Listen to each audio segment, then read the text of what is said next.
তো আজকে কিছু কথা হচ্ছে কোরিয়া সরকারের জন্য।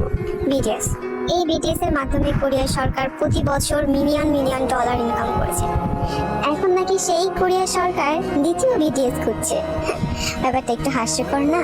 অলৌকিক শক্তি পৃথিবীতে একবারই ঘটে, আর যেটা আমাদের বিটিএস মেম্বারদের সাথে ঘটেছে। আমাদের বিটিএস মেম্বার সোগা একবার বলেছিল যে ক্যাপপ ব্যান্ড আবারও তৈরি হবে, কিন্তু বিটিএস কখনোই তৈরি হবে না। আর এটা আমরা মন থেকে বিশ্বাস করি, আর এটা সত্যি বাস্তব, কখনোই হবে না। ক্যাপপ গ্রুপ তো অনেকগুলাই আছে, কিন্তু বিটিএস গ্রুপের মতো কয়টা আছে? না কখনো ছিল আর না কখনো হবে, কারণ পৃথিবীতে অলৌকিক শক্তি একবারই ঘটে।